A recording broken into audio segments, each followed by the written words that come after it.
अब हो रहे और जिहाद। कल तक लव जिहाद था, फिर जमीन जिहाद, फिर एक जॉब जिहाद, अब और जिहाद हुआ। अच्छा मोदी जी जरा बताइए और जिहाद का डेफिनेशन क्या है? अमित शाह बताओ और जिहाद का डेफिनेशन क्या है? तुम अयोध्या में हार गए, कैसे हारे? फडणवीस बोल रहे और जिहाद और धर्म युद्ध होगा, लोकशाही में लोकतंत्र में धर्म युद्ध होगा।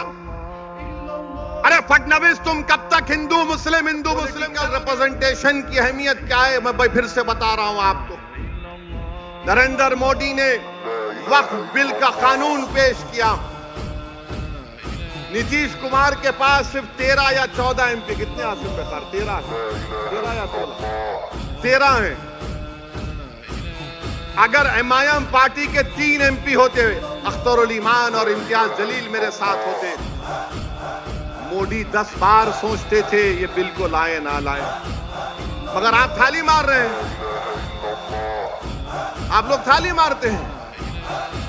अगर हमारे 3 एमपी होते, वो कानून या वो बिल नहीं आता जिसके जरिए नरेंद्र मोदी उनकी सरकार वक्फ को खत्म करना चाहते हैं पूरे भारत में।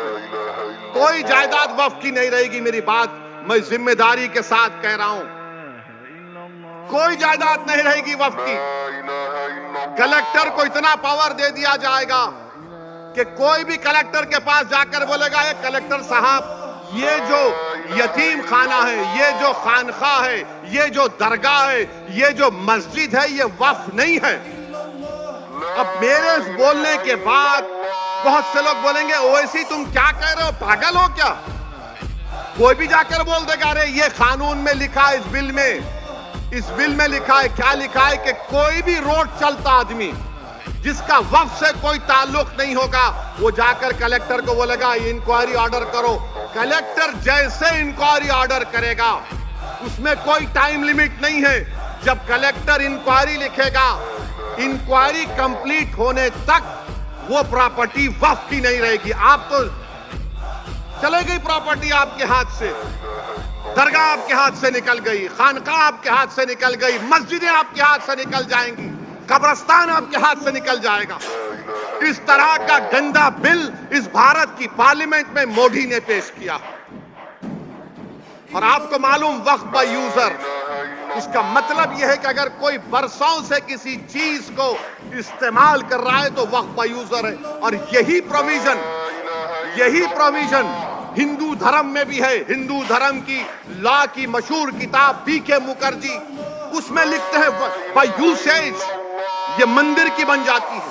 ओडिशा के एंडोमेंट में, आंध्रा तेलंगाना के, तमिलनाडु के एंडोमेंट में ये वक्फ बाय यूजर का कॉन्सेप्ट है। मगर मोदी बोल रहे नहीं रहेगा। उसका नुकसान क्या होगा? मोदी बोल रहे हैं डॉक्यूमेंट लेकर आओ। अगर आपके इलाके में 200 साल पुरानी मस्जिद है, कहां डॉक्यूमेंट मिलेगा? कहां डॉक्यूमेंट मिलेगा? हाजी अली की दरगाह पर दावे पेश करते हैं, वो खैर वो ट्रस्ट में है, मगर वहां पर भी जाके बोलेंगे नहीं है। क्या करेंगे आप? मेरे भाई इस तरह का बिल पेश किया, उस वक्त इतनी तकलीफ हुई कि मेरा रोंगटा पुकार कर कह रहा था कि क्या हो गया इन लोगों को जो 14.5 करोड़ है और 5 को नहीं जिता सकते।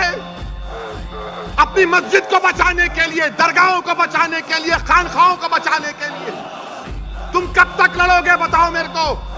अरे मैं खराब हूं तो खत्म कर दो मुझे, हटा दो मुझे, दुनिया से निकाल दो, मगर तुम तो कायद बनो, तुम इत्तेहाद पैदा करो। कब तक तुम इस डर में रहोगे वो जीतेगा ये जीतेगा? अरे कोई भी जीते उसको तुम्हारी मस्जिद से क्या मतलब? कोई भी जीते उसको तुम्हारी शनाख्त से क्या मतलब? कोई भी जीते वो तुमको क्या इंसाफ करेगा? इंसाफ तुमको करना पड़ेगा अपने लिए, आने वाली नस्लों के लिए। मगर तुम ये समझ रहे हो नहीं वो दूसरा ठाकरे है ये अच्छा है। कौन क्या किए बताओ आपको? जब ये वक्फ का बिल पेश हो रहा था, उद्धव ठाकरे के पूरे एमपीज बाहर खड़े हुए थे, कोई लोग सभा में नहीं था। मुझे मोशन देना पड़ा इंट्रोडक्शन के खिलाफ। मेरे भाई जागो, मजलिस के लिए नहीं तो अपने लिए, अपनी नस्लों के लिए, अपनी शनाख्त के लिए जागो। तुम नहीं समझ रहे, तुम्हारी आवाज अगर असेंबली में नहीं होगी, तुम्हारी आवाज अगर कॉरपोरेशन में नहीं होगी, तुम्हारी आवाज जिला परिषद में नहीं होगी, पार्लियामेंट में नहीं होगी, तो कौन तुम्हारी आवाज उठाएगा बताओ। आज ये खतरा हमारे सरों पर मंडला रहा है। अगर मोदी इस तरह के बिल को पार्लियामेंट में दोबारा पेश करेंगे, अगर वो कानून बन जाएगा, खुदा ना खास्ता हम कई मसाजिद, मदरसे, दरगाहें, खानकाएं, कब्रिस्तान की जमीनों को खो देंगे। और आपको मालूम, दिल्ली में सच्चर कमेटी ने पेज नंबर 221 में कहा कि दिल्ली में 130 वक्फ की प्रॉपर्टीज पर गवर्नमेंट ऑफ इंडिया ने, यानी मोदी की सरकार ने कब्जा करके बैठा हुआ है। उसकी लागत 2007 में 3000 करोड़ की थी। आज हम 2024 में हैं, कम से कम 10,000 करोड़ की प्रॉपर्टीज हैं जो गवर्नमेंट ऑफ इंडिया उस पर एंक्रोच कर रही है, काबिज है। मेरे भाई बताओ, अगर हमारे नुमाइंदे नहीं रहेंगे, हमारी आवाज नहीं उठेगी, तो फिर कौन उठाएगा तुम्हारी आवाज को? मौलाना आजाद को बोलने नहीं देते थे। तुम क्या, कौन सी खेत की मौली हो तुम? मगर सबक तो हासिल करो कि सन 47 के बाद जो मौलाना आजाद से हुआ वो हम पर तो चल रहा है ना, बीत रहा है हम पर मेरे भाई। तुम क्या उस वक्त जागोगे जब तुम्हारे महलों की मस्जिद पर नोटिस लग जाएगी, this is not a Waqf property? तुम क्या उस वक्त उठोगे जब दरगाहों के सामने नोटिस लग जाएगी, this is not a Waqf property? तुम क्या उस वक्त उठोगे जब कब्रिस्तान में जाकर कह दिया जाएगा कि तेरे अब्बा की खबर पर तू शबे बारात के दिन आकर फूल नहीं चढ़ाएगा, ये वक्त प्रॉपर्टी नहीं है? तुम उस वक्त रोगे, तुम उस वक्त जागोगे जब कयामत का सूर फूंका जाएगा। ये वक्त है उठने का।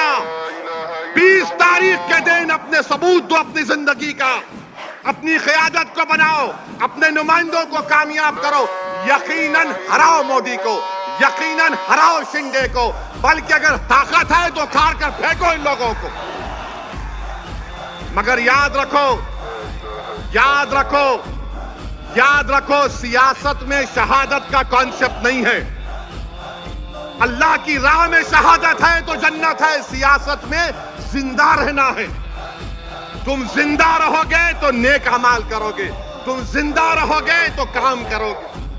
नहीं, फैयाज भाई बहुत अच्छे हैं, हमेशा हम पुकारे तो आ जाते। कब तक आएंगे फैयाज? अगर फैयाज तुम्हारा आमदार बनेगा तो फैयाज ताकतवर नहीं, तुम ताकतवर होगे, तुम ताकतवर होगे। तो मेरे अजीज दोस्तों और बुजुर्गों, एक और मिसाल देकर बात को खत्म करता हूं। एक शख्स महाराष्ट्र में अल्लाह के रसूल सल्लल्लाहु अलैहि वसल्लम की शान में गुस्ताखी करने की कोशिश की। कोई रहमतुल आलमीन की शान में गुस्ताखी नहीं कर सकता, ये मेरा ईमान है। कोई नहीं कर सकता। जिसके लिए जमीन और आसमान बनाई गई, अरे तू कौन है जो रहमतुल आलमीन है? इसने अनाब शनाब बकी, कौन आवाज उठाए? उद्धव ठाकरे? कौन आवाज उठाए? शिंदे, अजित पवार, कांग्रेस? इम्तियाज जलील ने आवाज उठाई। औरंगाबाद में इम्तियाज जलील ने कहा कि फुला तारीख तक अगर इस शख्स को गिरफ्तार नहीं किया जाएगा तो हम औरंगाबाद से गाड़ियों का जुलूस लेकर मुंबई तक जाएंगे। सबने समझा रही ड्रामा है, सियासी ड्रामा है। बाज जुम्मनों ने कहा, बाज हमारे पास जुम्मन बहुत हो गए हमारे पास। ये जुम्मनों ने कहा पब्लिसिटी के लिए कर रहा, पुलिस घर में बिठा देगी उसको। बाज बड़े बड़े लोगों ने मुझे फोन किया, बोले ये क्या करने जा रहे हैं असद साहब, दंगा हो जाएगा। मैंने कहा मौलाना दंगा नहीं होगा। बोले कैसे गारंटी देंगे? मैं बोला गारंटी मेरी है, मोदी की नहीं है। हमने कहा एहतजाज होगा और एहतजाज हुआ, लोग जमा हुए। तो औरंगाबाद के पुलिस के आला ओहदेदार इम्तियाज जलील के पास गए और बोले क्या कर रहे हैं? इम्तियाज ने मुझे फोन किया, मैंने कहा तुम पुलिस से बोलो कमिश्नर को, अगर तुम मुझे थाने को जाने नहीं दोगे तो मैं ये पूरी गाड़ियां लेकर, क्योंकि उस दिन औरंगाबाद में अमित शाह देश के गृह मंत्री थे, बोले हम उनके पास चले जाएंगे। तो बोले नहीं नहीं नहीं आप चले जाओ। 10,000 गाड़ियों के साथ काफिला निकला। जो लोग ये समझ रहे थे कि महाराष्ट्र का अल्पसंख्यक समाज का मुसलमान एहतजाज नहीं कर सकता पुरअमन, हमने उन सबको गलत साबित किया।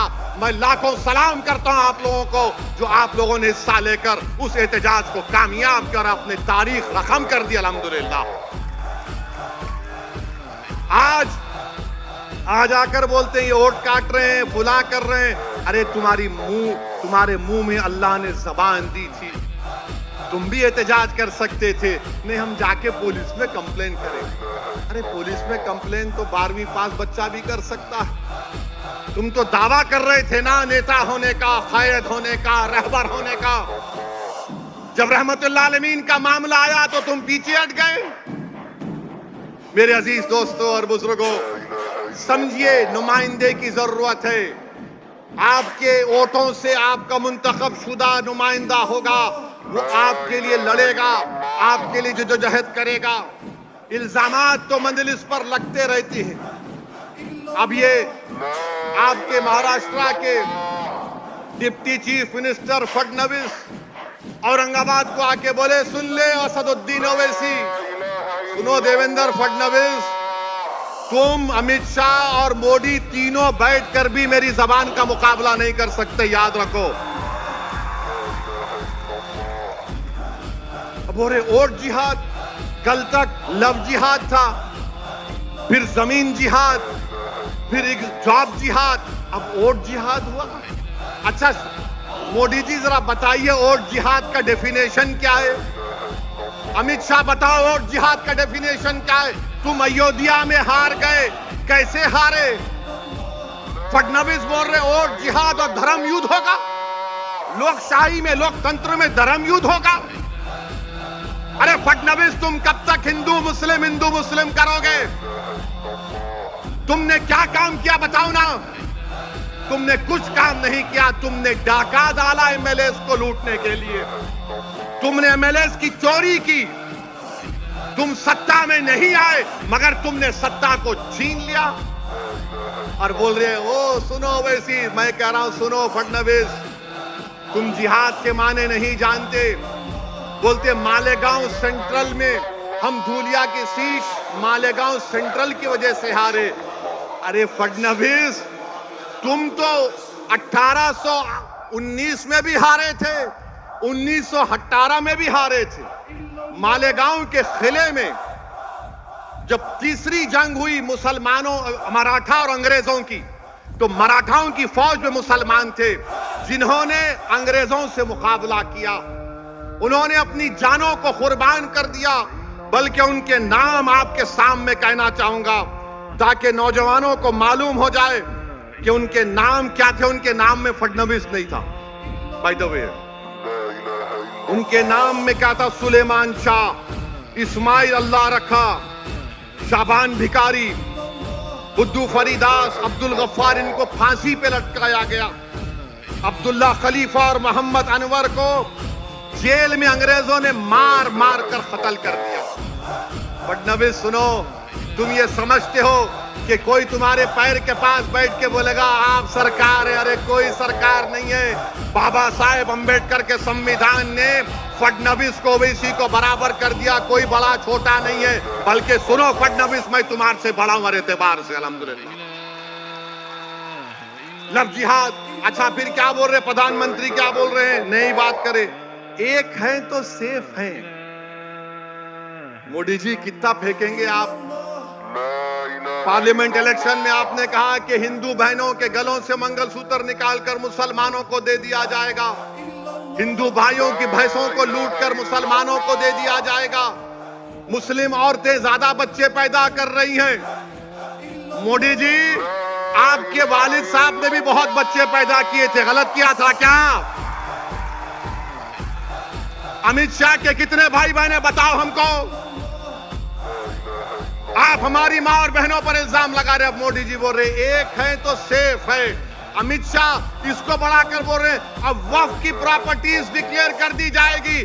अमित शाह, मोदी, फडणवीस, मैं मुंबई में खड़े होकर बोल रहा हूं, वो जो दुनिया का दौलतमंद अमीर आदमी है, जिसके बेटे की शादी में मोदी जी आप मुस्कुराते हुए गए थे, वो यतीम खाने पर बनाई गई है मुसलमानों के। लो यतीम खाने की जमीन वापस लो। अमित शाह, फडणवीस, तुम नहीं लोगे क्योंकि तुम दौलतमंदों के घर में जाते हो शादी के लिए। तुम गरीब की बस्तियों से, गुर्बत से तुम्हारा कोई ताल्लुक नहीं। यतीम खाने की जमीन पर 21 करोड़ में बिल्डिंग बनाई गई। सुप्रीम कोर्ट में फैसला है, अभी केस चल रहा है। मेरे भाई, मोदी जी बोल रहे एक है तो सेफ है। 10 साल से सेफ नहीं थे हम लोग। मैंने उसका जवाब दिया कि अखंड है तो सेफ है, अखंड है तो सेफ है। हम अनेक हैं तो अखंड है। हमारी डाइवर्सिटी इतनी है इस मुल्क की, मगर